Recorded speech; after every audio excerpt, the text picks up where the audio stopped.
Yo, what up, Peckerheads? About to just finish up these dynasty rankings, wide receivers. How'd you like those first top 24? I know you thought they were perfect. If you didn't, oh well then, suck it up. You're dumb anyways. Part 3 right here, 25 through 36. Before I move on though, add the podcast. Hit that add button. Add me on Twitter at @CrewMattHamm. Let's do it.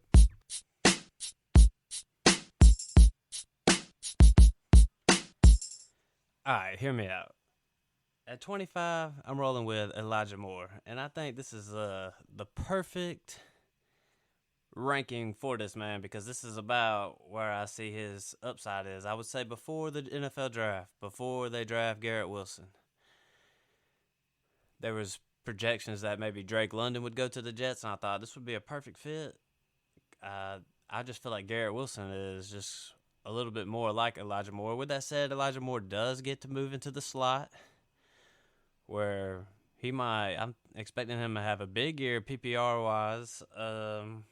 But at 25, at the top of wide receiver 3 is basically the potential where I see him at. I would say before this past NFL draft, I would say this dude could be like a top, say 20, 22 or so like that. We're talking about like mid wide receiver 2 range. But I think he just gets dropped down a little bit with the drafting of Garrett Wilson. But, I mean, really mainly why people are high on this guy is like through weeks 7 through 13. 6 of those 7 games he had double-digit fantasy points, which including in week 9 versus Indy, he had 27. Week 11 versus Miami, he had 29. And then in week 13 versus Philly, he had 20. So he's got big fantasy points ability, big-time ability. So just on that stretch alone gets him into the – I mean, some people probably got him in the top 24. That's not where I got him anymore. 25 is just the perfect spot for him. So 26, Keenan Allen, age 30. And this guy's the best wide receiver on probably if not the most powerful, second most powerful offense in the league. I know he's had he has a few years of being injured, but I feel like now he's kind of gotten over that hump. And last year he finished at PPR leagues. He finished as the number 10 wide receiver. So the number 1 wide receiver with a top 2 dynasty quarterback and Justin Herbert, just an explosive offense. That alone just gets you. I would say it gets you in the top 26. But if he was a little bit younger, he'd be up higher. There is no doubt about it. But Keenan Allen, I got you at number 26. At 27, I got another rookie. I got Chris Olave. And coming out of the draft, Chris Olave was definitely the most NFL-ready wide receiver. The New Orleans Saints, they trade up to the 11th spot to go get this man. So for them to trade up and give up what they gave up to go get him, you know he's going to be part of the offense, this year. I think compared to other rookies, his ceiling is a little bit lower, but his floor is a lot higher. I don't really see much bust going on here with Chris Olave, but the upside may not be as high as, maybe like a Treylon Burks or, Garrett Wilson. Those are other rookies that went up there real high, especially Drake London. But, yeah.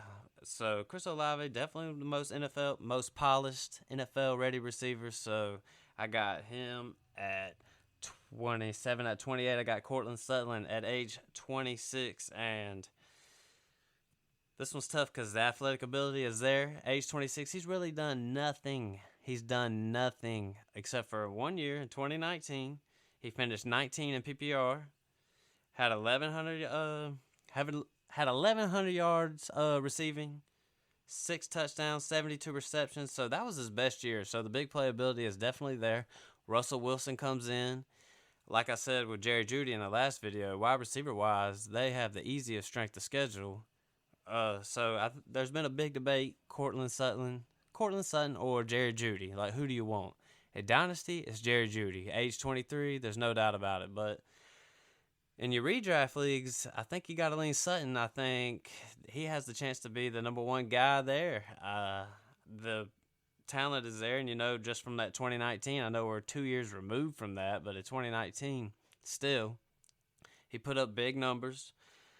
But dynasty wise, I keep him back here below Jerry Jeudy, just mainly because of age. But I do think that for this next year, he definitely has the chance to become the number one wide receiver for the Denver Broncos with Russell Wilson. Just automatically, Russell Wilson coming makes the offense a whole lot smoother. So there's definitely going to be more pass attempts. I think Russell Wilson's going to air it out a whole lot more. He just got done playing with Pete Carroll in that run-heavy offense. So I like Cortland Sutton. So at 29, I got Mike Williams, age 27, from the wide receiver U. But he also, like Keenan Allen, plays for one of the most, if not the most powerful, the second most powerful offense in the NFL.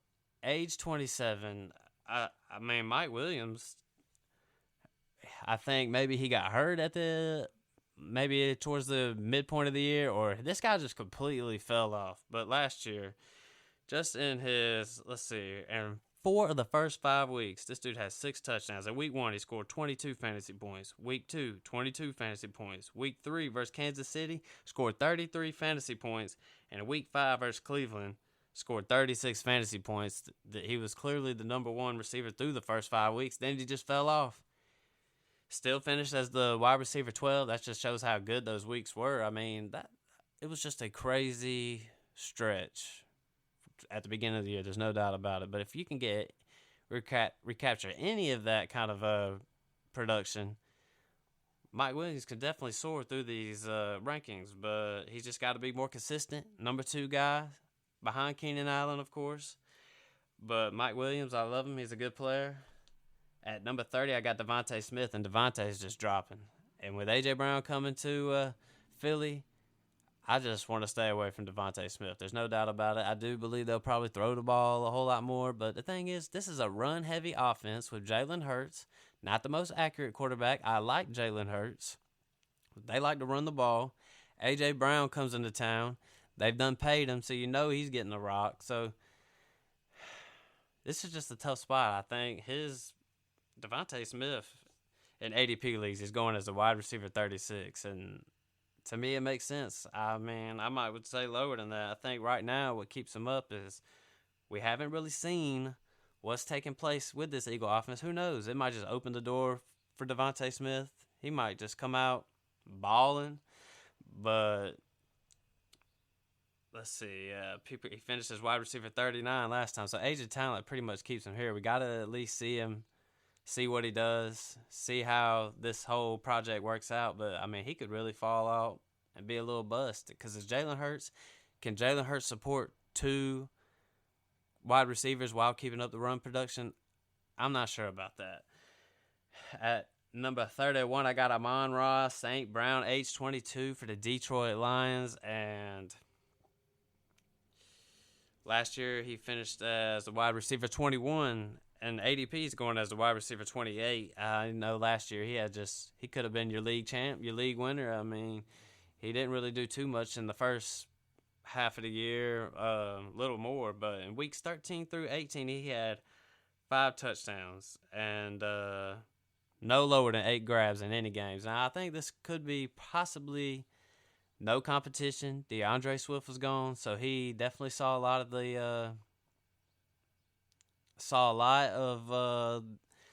the catches. I think Hawkinson was out for a period of time. Jared Goff, he's solid. He's not terrible. I wouldn't want him in fantasy, but, NFL-wise.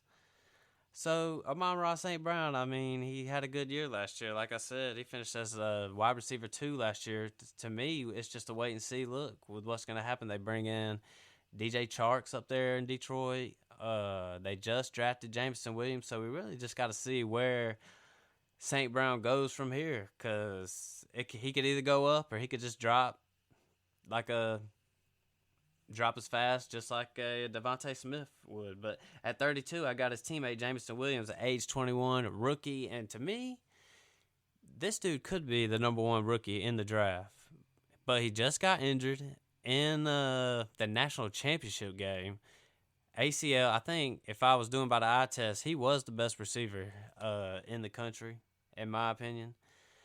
I think there's just some questions like, what is he about to do? Like, he's coming into the league hurt. ACL. I'm not really too concerned about the ACL, but first year you got to think this is definitely a red shirt type of season for Jameson Williams. Got a little bit of competition, like I just talked about St. Brown, DeAndre Swift's there, so and he's still playing with Jared Goff, who doesn't exactly throw the deep ball too well. So I think Jameson Williams is just a wait and see approach. Because another question is like he was with all these receivers at Ohio State and he couldn't see the field. He was behind all these guys that are going into the NFL now, and he couldn't beat them out. Then he goes to Alabama and he's the number one guy. I think we just got to question that a little bit. It just comes into play. We got to know that he just get better when he got to Alabama, or was there just a coaching thing going up there in Ohio State? But Williams, I got him as like the 5th rookie wide receiver right now, but literally by next year, maybe 2 years from now, he could be the number 1 rookie from this 22 class for sure. At 33, I got Amari Cooper, age 28, and Amari Cooper, he's just a number 1. He's just a solid, low number 1. He's like a top wide receiver 2 candidate. Like he's below, let's see, he's in the top 20. I'll say that. Like a top 20 candidate year in and year out. Man, this year he was teaming up he got traded to the Browns. Deshaun Watson goes to the Browns. I was eating up that stock like crazy. I was saying, go get you some Amari Cooper. I was even sending out trades and stuff that I'm glad did not get accepted now.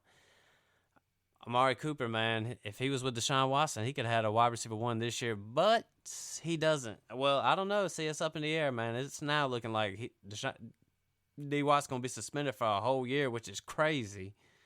But if that's the case, then you're looking at like a wide receiver 3 type year for Amari Cooper.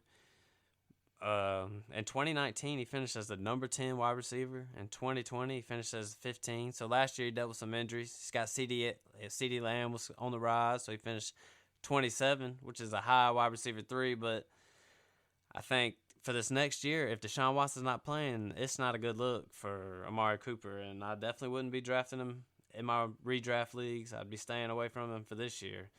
After that, another year down, another year older. It's just, you can't really move Amari Cooper up too much higher. Not like you would if Deshaun Watson was playing this year.